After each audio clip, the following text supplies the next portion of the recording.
Have you ever felt like you had to prove who you are? Not just with a passport or an ID, but with the very essence of your being.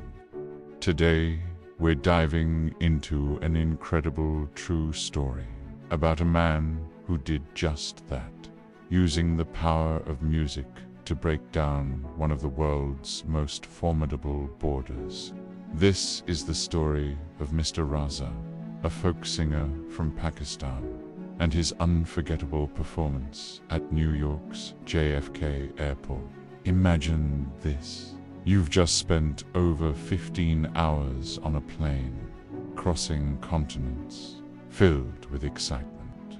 You're an artist, invited to share your culture, your music, your soul with a new audience.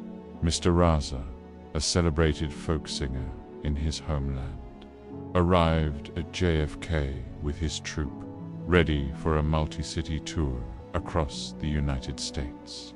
He clutched his sitar case, the instrument not just a tool, but an extension of his identity, a vessel for generations of stories and melodies passed down through his family. For him, this tour wasn't just a series of concerts. It was a mission of cultural exchange, a chance to build bridges with song. But as he approached the immigration counter, the welcoming smile he expected was replaced by a wall of suspicion. The officer's eyes narrowed, scanning his documents. The questions began, first routine, then increasingly pointed. What is the purpose of your visit? I am a musician, a singer. I am here to perform. The officer seemed unconvinced. He looked at Ross's traditional clothing, his long beard, and the unusual instrument case. The word musician didn't seem to register. Instead, a different, more sinister image began to form in the officer's mind. One question led to another, and soon Mr. Raza and his entire group were escorted to a secondary inspection room. The atmosphere was cold, sterile, and thick with tension. The hours ticked by. 1 hour became 2, then 3. They were tired, hungry, and deeply confused. They were treated not as artists, but as suspects. Their luggage was searched, their papers scrutinized again and again. The dream of a US tour was quickly turning into a bureaucratic nightmare. The officers, polite but firm, couldn't reconcile the man in front of them with the artist visa in his passport. To them, he didn't look like a musician they recognized. Frustration began to mount. Mr. Raza tried to explain, to show them his press clippings, the posters for his sold-out shows, but it was like speaking a different language. He could see the doubt in their eyes. They saw a potential threat, not a celebrated artist. His manager argued, pleaded, and presented all the official documentation, but they had reached an impasse. The final verdict came down like a hammer blow. Entry denied. They were told to prepare for the next flight back to Pakistan. Can you imagine the despair? The feeling of being completely misunderstood, judged by your appearance rather than your purpose. For Mr. Raza, this wasn't just a professional failure. It was a personal rejection. His art, his identity, had been dismissed, sitting in that cold, impersonal lounge, waiting for a flight that would take him away from his dream. A profound sadness washed over him. But then something shifted. It was a spark of defiance, an artist's refusal to be silenced. He looked at his sitar resting in its case. He had tried to tell them who he was with words, with papers, but they hadn't listened. Maybe, just maybe, there was another way. He turned to his manager, and said, "If they won't believe our words, perhaps they will believe our music." It was a crazy idea, a huge risk. Playing music in a high-security airport detention area. He could be arrested, or worse. But what did he have to lose? He was already being sent home. With a determined nod from his group, Mr. Raza made his decision. He would not leave in silence. He would show them exactly who he was. Slowly, reverently, he unlatched the case and took out his sitar. Its polished wood gleamed under the harsh fluorescent lights. His fellow musicians took out their tabla and harmonium. A few security guards noticed and started moving towards them, their expressions stern. "Sir, you can't do that here." But Mr. Raza just looked at them, his eyes pleading for a moment's grace. He placed the sitar in his lap, closed his eyes, and took a deep breath. Then he began to play.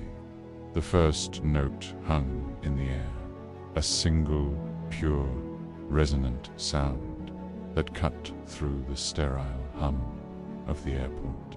It was a sound filled with centuries of tradition, with the dust of the Punjabi plains and the soul of his ancestors. The guards paused. Other detainees slumped in their chairs, looked up. Travelers in the main terminal, rushing past, began to slow down. The melody started to flow, a river of sound weaving through the tense atmosphere. It was a classic folk tune, a ghazal that spoke of love, of longing, of a universal human experience that needed no translation. Then Mr. Raza began to sing. His voice, a powerful, earthy tenor, soared through the lounge. It was a voice that had captivated thousands in his home country, a voice rich with emotion and raw honesty. He wasn't just singing notes, he was telling a story. He sang of his homeland, of its beauty and its struggles, of its people and their hopes. The tabla joined in, its rhythmic heartbeat giving the music a powerful pulse. The harmonium swelled, adding layers of harmony and depth. The effect was instantaneous and magical. The entire area fell silent, captivated. The stern faces of the immigration officers softened, replaced by looks of wonder and surprise. The travelers who had stopped to listen pulled out their phones, not to make calls, but to record this impromptu, impossible concert. The cold detention room was transformed into a sacred space, a concert hall where borders and suspicions melted away. The music was a language everyone understood. It spoke of passion, of heritage, of a deep and profound humanity. For 10, maybe 15 minutes, the music filled the air. In that time, Mr. Raza wasn't a suspect anymore. He wasn't a name on a watch list or a suspicious-looking traveler. He was an artist, a master of his craft. He was exactly who he said he was. The music was his passport, his visa, his undeniable proof of identity. When the final note faded into silence, a moment of stunned quiet hung in the air, and then applause erupted. It wasn't just his own troupe, it was the other travelers, the airport staff, and even a few of the security guards. They were clapping, they were smiling. Some even had tears in their eyes.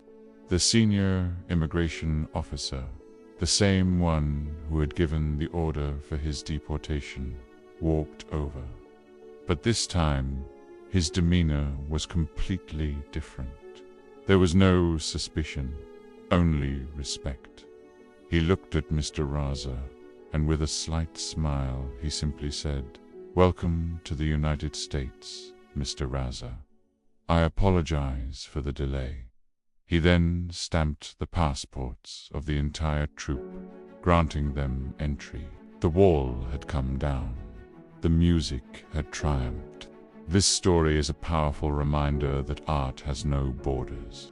It transcends language, culture, and prejudice.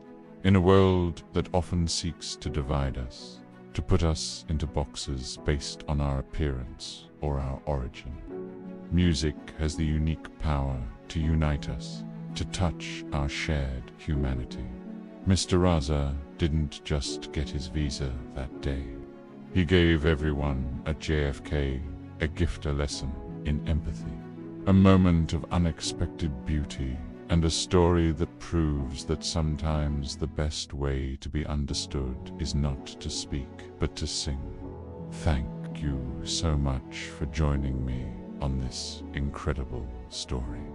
If it moved you, please hit that like button and subscribe for more stories that inspire and connect us. Until next time.